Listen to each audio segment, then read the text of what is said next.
Us. My name is Marathi, and I warmly welcome to my class people who are on Facebook and also the people who will join me on the Zoom and who have already joined me. So today's class is very important about something significant, and we need to understand uh, the notion of the God is dead. What exactly it means. Many people they misunderstood it, but before that, I want to give you the overview what we covered. Um, we started a couple of weeks ago uh, a different concept and the different theories, different ideologies related with the God, language, and the spirituality. So, um, in this context, we did discuss about what is the pre-modern era and how the God was viewed as, what the importance of language in that era, and what the spirituality means in that time. That usually time lasts around 400-500 years ago till, um, and then the modernity come and it came with a very rapid force, is a very strong force. People start to influence with the modernity, um, and they start to refute or give the less importance to religion, and that era called modern era, in which a lot of people they define God, or mostly people they believe on the deism, um, and that is a form of believers as well, but with a different interpretation. Then the language was more rationalized as a way of communication, and then the spirituality was very individualized as well. And then 2 weeks ago, we learned about what is the postmodern era, and that postmodern era was the actually criticism of modern era. They start to question science, especially the people's behavior, and they were considering the science as a god. A sort of a new religion has came. Um, it's more about uh, very strong criticism on modern era and also the pre-modern era. And when we were discussing the modern era, there was a big character or big philosopher whose name is Friedrich Nietzsche. Friedrich Nietzsche was a big philosopher, very giant intellectual person. Just 120 years ago, he died in 1900. He basically questioned his religion, his parents' religion, which was a Christian, and they were following the Christianity. He brought up in a Christian family, but he was forcefully to practice Christianity, and he became fed up. He became rebellious in nature, and then he started to refute Christianity. And obviously, he criticized the God of Christians as well. So, and he declared and he said this sentence that God is dead. Um, and many people they thought that the God was something like a being and now is dead, literally meaning they started to. Actually, that is a wrong. The God is dead is a symbolizing that, according to Nietzsche, that the God needs to give less importance. Now we need to live with science and rationality. We need to live with our own new values, not the religious values. Now that time has changed, we need to go further ahead. We need to leave God. Let's all kill the God. It does not mean they think that the God has been died. It means we need to go move forward. And that we are interpreting in today's class.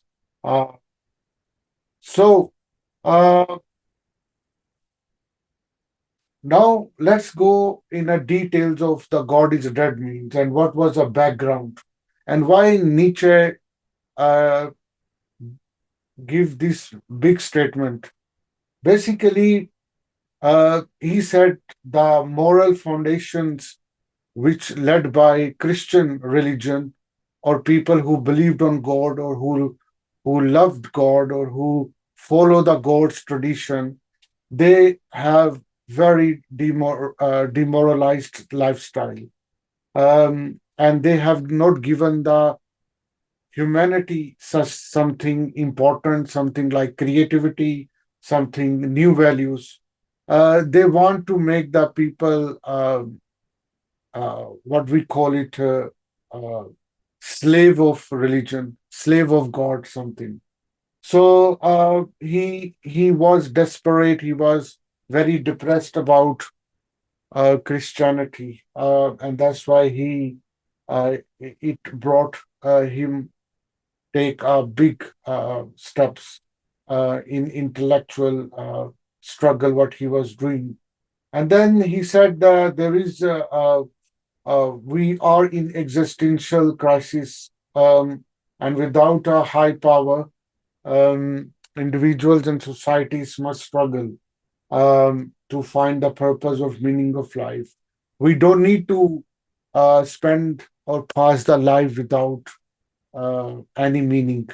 We need to give our own meaning, okay? Because uh, the purpose which Christianity is giving is like you are slave sort of person or sort of society or culture.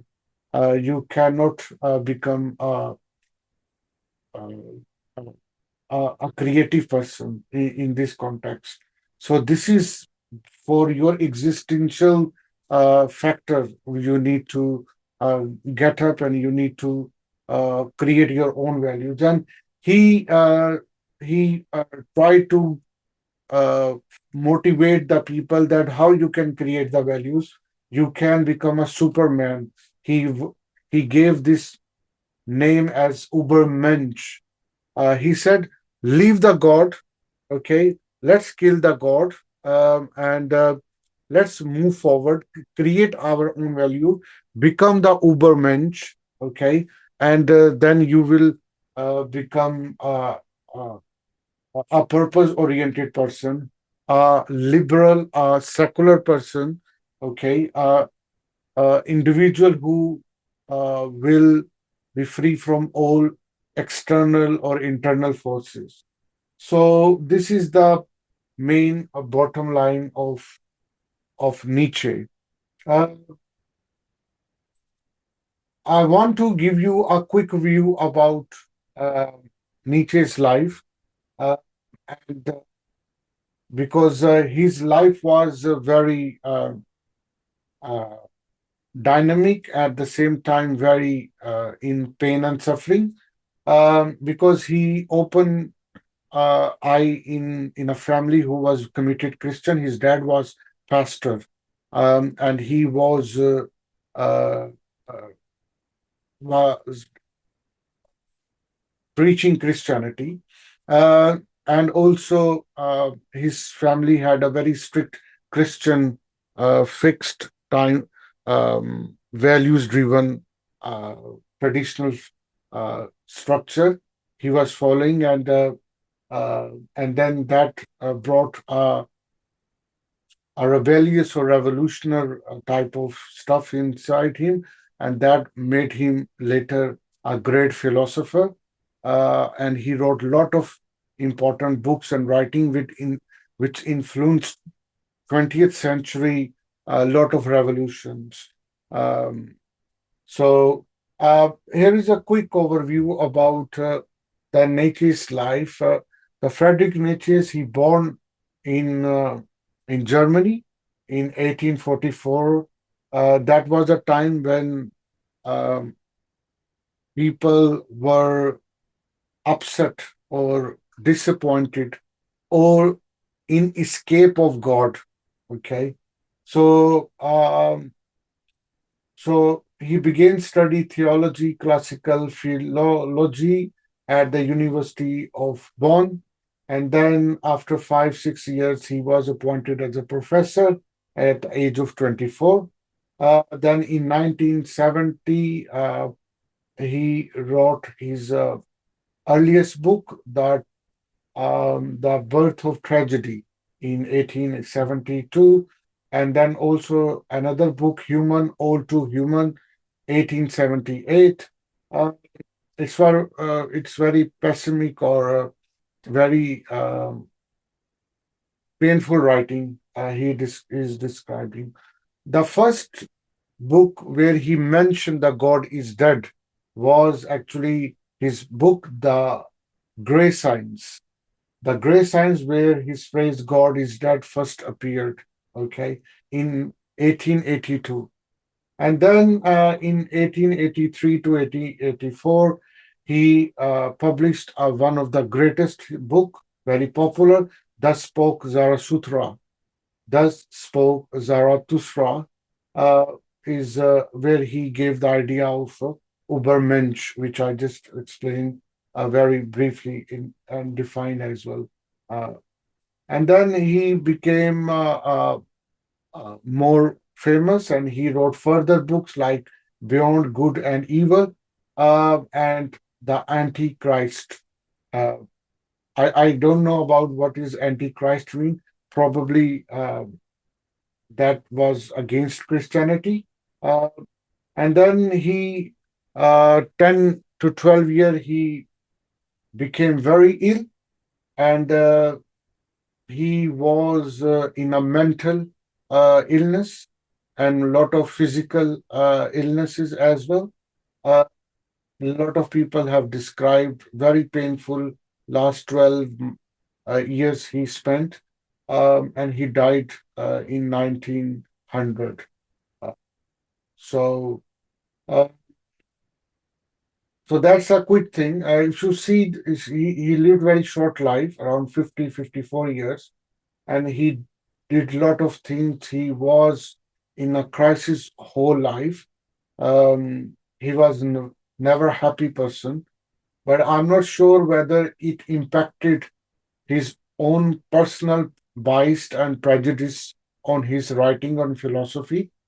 I have still doubt before I start to believe on his any of thoughts. Uh, or even if it is his own biasness or conclusion or rebellious nature against God or against religion, especially Christianity. Uh, and also, he that is a point of uh, learning. That's a point of information which we need to understand as well.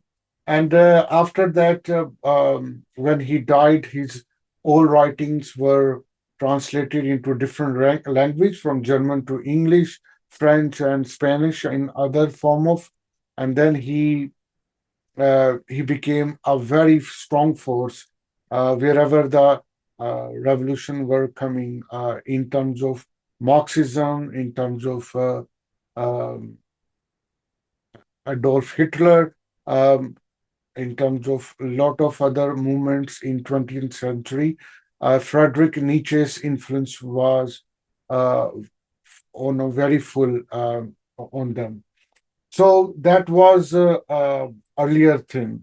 But I need to make you understand uh, that Friedrich Nietzsche's, when he was questioning about breaking the idols or breaking the uh, old values, what actually he meant.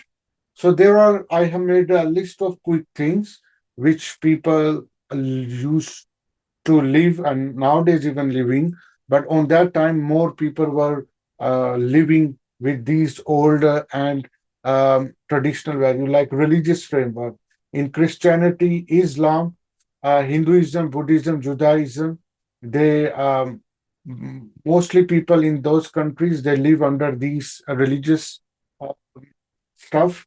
Uh, in philosophical tradition, Confucianism, Stoicism, and scholasticism, they also were prevailed. People they were taking these philosophies as the tool of values, and they used to do. There are cultural system as well, like feudalism, tribalism, ancestor worship. This is also prevailed before natural laws. This is again the god or cosmical type of principle. They were doing mythology and folk lore. These are all roles which we do, and especially from the Greek myths and the Norse sagas as well. Then there are a lot of values related with the honor and chivalry. A lot of values we follow astrology and mysticism as well. I'm not sure what the mysticism is here means, but I'm sure this is something metaphysical, but not the organized metaphysical. I think it is maybe beyond metaphysical stuff as well, related with divine. So these are the thoughts. So probably although the Friedrich Nietzsche was against religion and the Christian God, but um, on that time these were the some lists which were also traditional in the world uh, in more or less way, and he was against. But before going into further, the God, what does it God that mean? There is we need to understand the background of Friedrich Nietzsche's Christian background, that how he was a Christian in terms of. So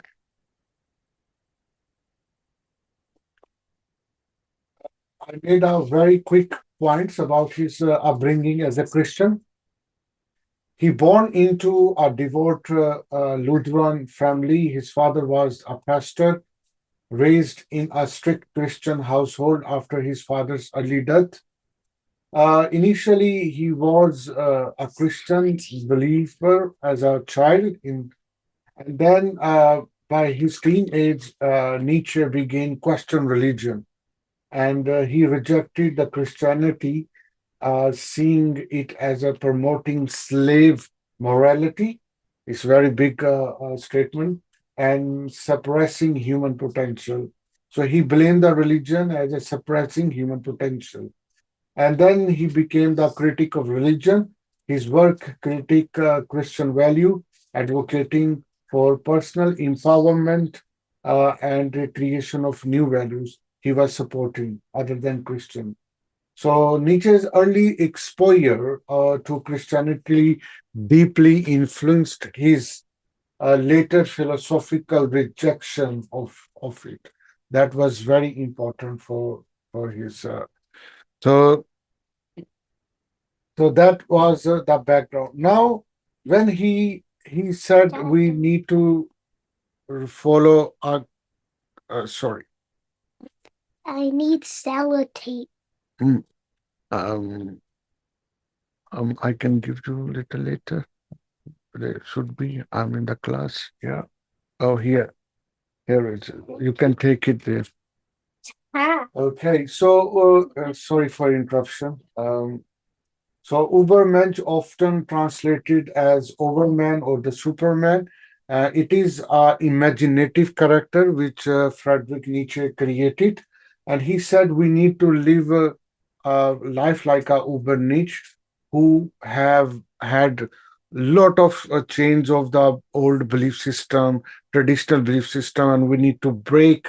We need to, uh, you know, uh, cut all these ropes and uh, clutches and crutches and chains and everything we have with since we born.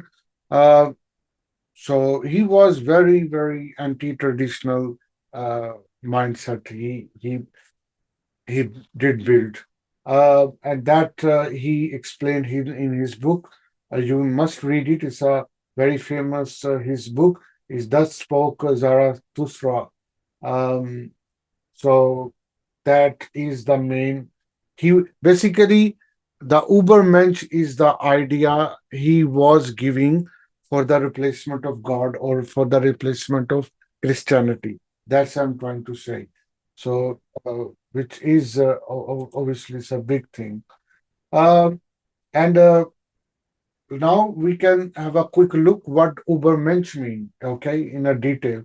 Obviously, uh, he created this imaginative character of Ubermensch, and what does it mean? So it was a replacement of a religious mind. So this Ubermensch mind is a new replacement for the religious mind, according to Friedrich Nietzsche.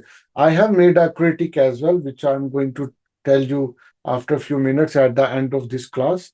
That lot of things I have a reservation to criticize Friedrich Nietzsche's, but at the moment we are discussing all understanding and in a point form what he meant to be.